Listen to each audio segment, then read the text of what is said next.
Don't be rude. You are fake news. And we had the most beautiful piece of chocolate cake that you've ever seen. Does that make sense? They will be met with fire and fury. This egregious display of hatred, bigotry, and violence on many sides. On many sides. We will have no choice but to totally destroy North Korea. It's got to be in tip-top shape. He is a sick puppy. You are fake news. Bonjour et bienvenue dans Trump 2020, le podcast IFRI TTSO Slate qui suit l'actualité des États-Unis à l'approche de l'élection de 2020. Avec Laurence Nardon, Madame Amérique du Nord à l'IFRI. Bonjour Laurence. Bonjour Christophe. Alors cette semaine, le feuilleton de l'impeachment se poursuit avec la conduite d'auditions très importantes au Congrès depuis 10 jours. L'actualité américaine va tout de même être assez discrète cette semaine puisque jeudi c'est Thanksgiving. Thanksgiving, c'est cette fête qui tient une place importante dans le récit national américain puisqu'elle revient sur le moment où les pèlerins du Mayflower ont fraternisé avec les Indiens après leur première récolte. Ça s'est passé en 1621 et c'était dans le Massachusetts. Alors par la suite, les relations entre autochtones et envahisseurs se sont dégradées, conduisant à ce qui est largement considéré aujourd'hui comme un génocide, mais les Amérindiens, dit aussi les Natives américaines ou peuples indigènes, ça c'est l'appellation de l'ONU, sont toujours bien présents aux États-Unis. On peut même dire qu'ils connaissent une renaissance depuis quelques décennies, après une histoire particulièrement compliquée, Laurence. Oui, il est difficile de connaître la situation de départ des Amérindiens avant l'arrivée de Christophe Colomb en 1492. De tradition orale et ne construisant pas en pierre, les populations ont laissé peu de traces archéologiques. La première incertitude, c'est sur la date de leur arrivée dans le continent nord et sud américain à partir du détroit de Bering. Les estimations oscillent entre 12 000 et 20 000 ans avant Jésus-Christ. L'autre incertitude, c'est sur leur nombre à la veille de l'arrivée des Européens. Un historien qui s'appelle William Donovan estime qu'ils étaient entre 4 millions, peut-être 7, sur le territoire actuel du Canada et des États-Unis.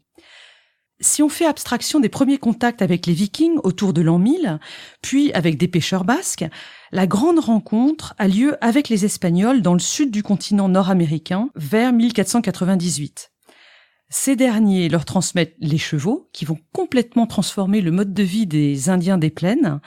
Ils leur transmettent aussi un certain nombre de maladies européennes, la rougeole, la varicelle, la syphilis, etc., qui vont ravager les populations.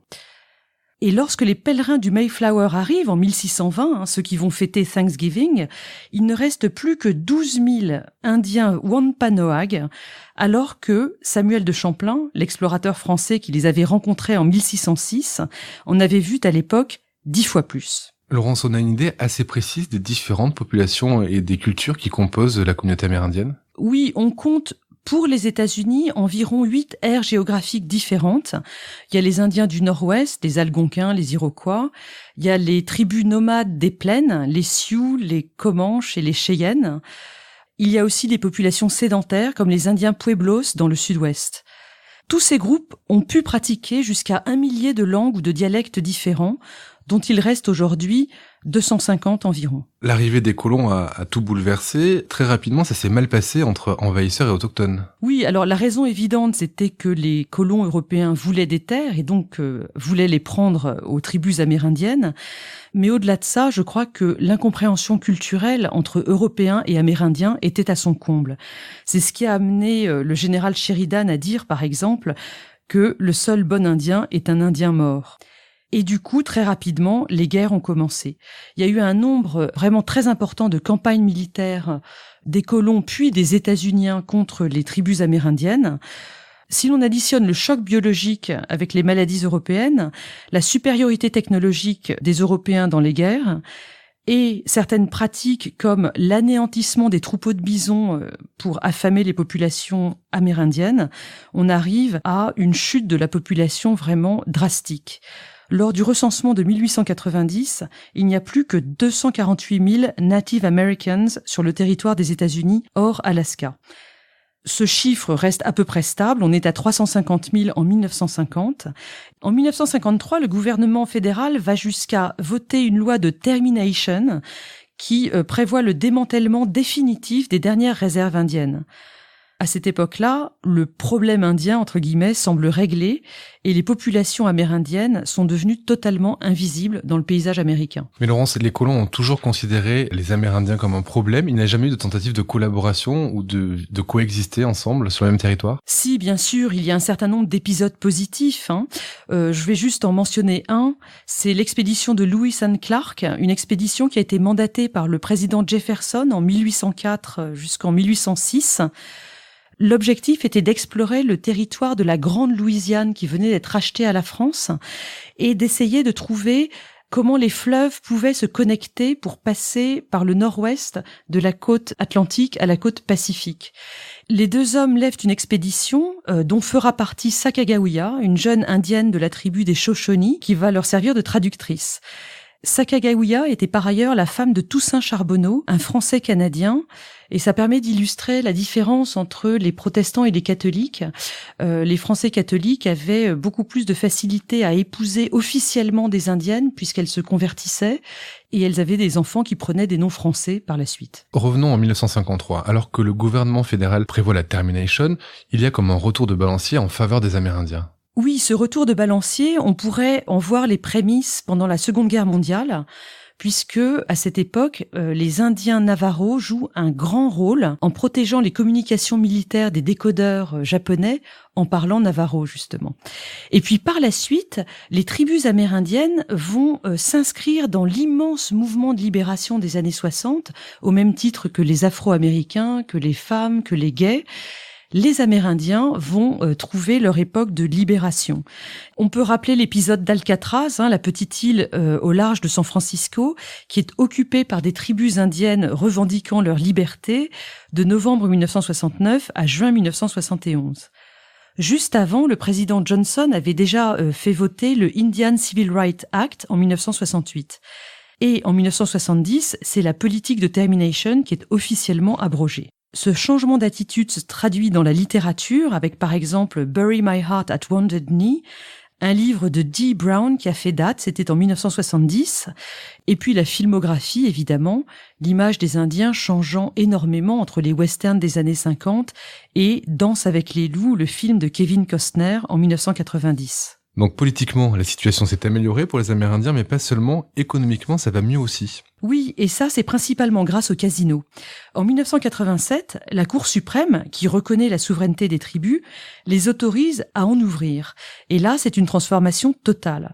Aujourd'hui, le secteur des casinos tenus par des tribus amérindiennes représente 700 000 emplois et un chiffre d'affaires de 32,8 milliards de dollars en 2018, soit autant que Las Vegas. Dans les réserves, le niveau de vie a augmenté de 48% entre 1990 et aujourd'hui, contre 9% pour l'ensemble des Américains.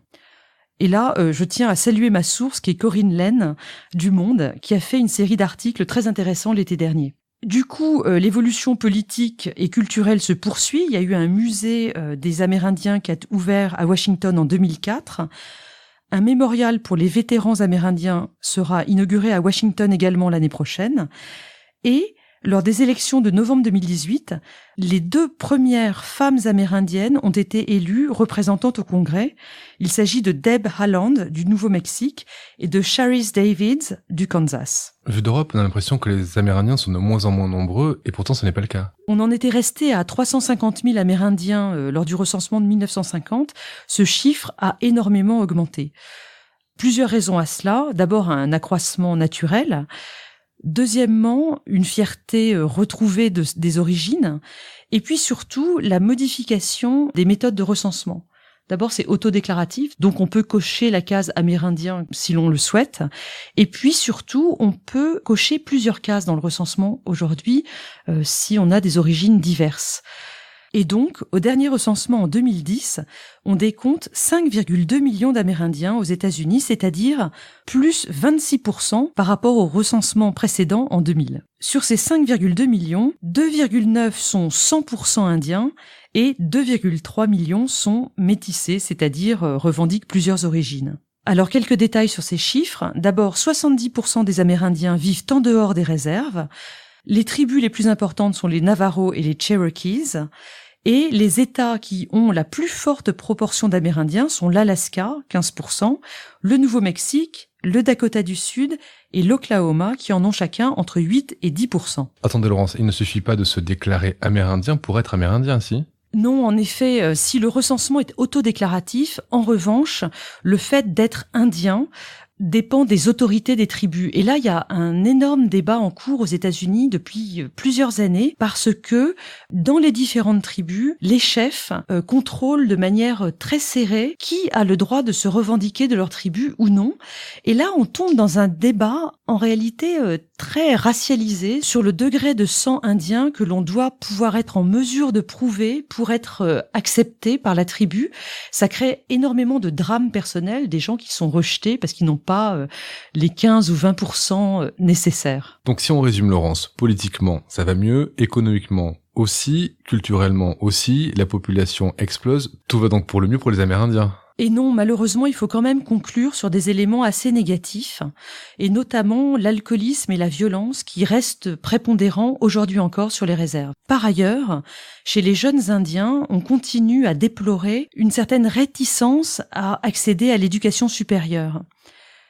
Contrairement aux Africains américains pour lesquels l'université était une manière de s'émanciper, pour les Amérindiens, l'éducation supérieure est vue comme une tentative d'assimilation, quelque chose de dangereux et de négatif. Et puis aussi, les conflits avec le gouvernement fédéral n'ont pas disparu. Entre août 2016 et février 2017, des milliers d'Amérindiens se sont opposés au projet d'oléoduc Dakota Access, qui devait traverser des terres sacrées dans la réserve Sioux de Standing Rock, c'est dans le Dakota du Nord. Ça a été un très grand combat écologique. Ils étaient en passe de le gagner sous Obama, qui avait gelé le projet d'oléoduc, mais Trump évidemment l'a remis en route, et aujourd'hui, le combat est perdu, l'oléoduc fonctionne, il est même question de l'agrandir. Alors justement, quels sont les rapports entre la communauté et Trump ? Les rapports de Trump avec les Amérindiens se résument à une anecdote, qui est cette cérémonie en l'honneur des codeurs Navajo qui a eu lieu à la Maison-Blanche en 2017, et lors de laquelle Trump a évoqué Pocahontas pour parler d'Elizabeth Warren. Les Amérindiens ont été ulcérés et se sont plaints amèrement d'être réduits à un gimmick politique de la part du président. Et l'histoire de ce surnom de Pocahontas pour Elizabeth Warren, Laurence, vous nous en parliez dans l'épisode 11 de Trump 2020, justement consacré à Elizabeth Warren. Merci Laurence pour toutes ces explications et à la semaine prochaine. Merci Christophe. Retrouvez Trump 2020 chaque semaine sur slate.fr, dans la newsletter TTSO, sur le site de l'IFRI ou sur votre application de podcast préférée.